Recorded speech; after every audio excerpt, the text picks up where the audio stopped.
She's diminutive in stature, but a giant in terms of accomplishments and relentlessly pursuing fairness and justice for everybody.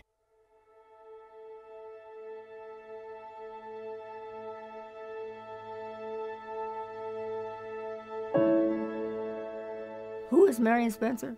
She's a lady who is old, and she's almost 100.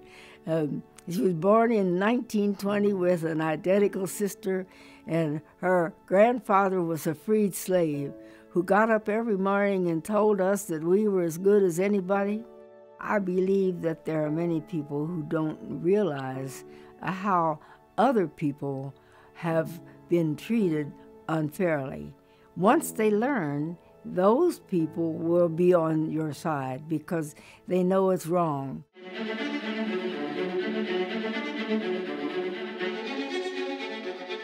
When the Ku Klux Klanners were marching, Dad would take us out there and we would look down on their heads. They marched in our streets without the lights on, and it was to frighten the black people in the community. My father said, "You don't have to be afraid of them." He said, "They're white men hiding under sheets because what they're doing is wrong." Her mother thought that Gallipolis was a very small town and always told the daughters that they should get their education and move on to where they could do more than they could in this very small town of 3,000 people. And Grandfather gave us a sermon every morning, and the sermon always included, "Get your education." Education is a way up and a way out of one's current circumstances.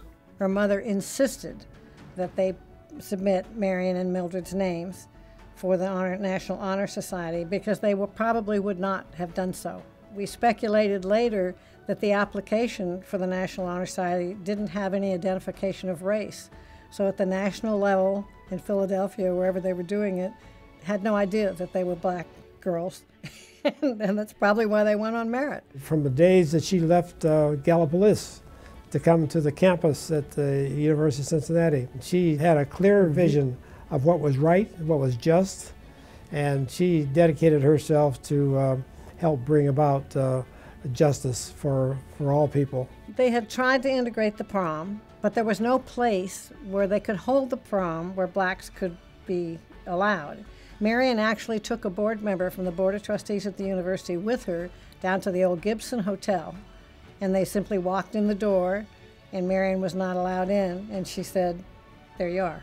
And that's the feistiness of her. That's the fighter in her. And some of the best things in life come in small packages, and she's one of them. It's a hurt that you know you haven't done anything to bring about, and yet you're being challenged because you don't look like they do. Well, her boys were watching Uncle Al on TV, and he was saying, "Come and play, come, everybody come to Coney Island." And one of the boys said, "May we go?" I called up and I asked if Coney Island is open to all students, and she said yes. I said, "Well, we are Negroes. Will they be admitted?" She said, "No, they won't, but I don't make the rules." And I said, "Honey, I know you don't, but I'm going to find out who does." The kids wanted to go to Coney Island, public park, and they couldn't do it. And it's hard to look a child in the eye and tell them why. It was a place of fun, and they were told that they could laugh and they could dance and they could play, and why should my children be treated differently? They were all children. She contacted the NAACP. They suggested that they take a group and have a black person and a white person and a black person and a white person, and the whites would be admitted and the blacks would not, and that would give them grounds for a discrimination case. She was challenging some very powerful institutions, and not just the park itself, but the law enforcement. And the judge who came out, he said he did not realize that this was what was going on. And I think that this was true. Many of them did not realize that this was what was going on, but by the same token, it happened, and the black students, black children, were not being admitted. My kids went from that time on to see anything they wanted to see. Grandfather had told us, you can do anything anybody else can do. And as a man who had been a freed slave and was then free enough to help us to talk as freed people, we believed him. Most of her activities were firsts. At the time that she sued the school board in the 70s, the president of the school board said, well, we're not doing anything to impede integration.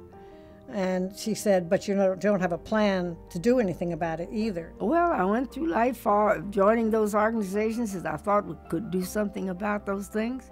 I went through life trying to be in the community a leader for what was right. She was the first black woman elected to city council, and then she served as vice mayor. I enjoyed city council. Everybody got a chance to speak, and you all also had an opportunity to initiate changes. Justice is colorblind. Goodness is colorblind. They don't come in hues or colors. They just come by actions. And she was a woman of great action. I don't really know that I accomplished anything except making an opening for blacks where none had been. And I felt that my opportunity was maybe the first one, and I was hoping it wouldn't be the last.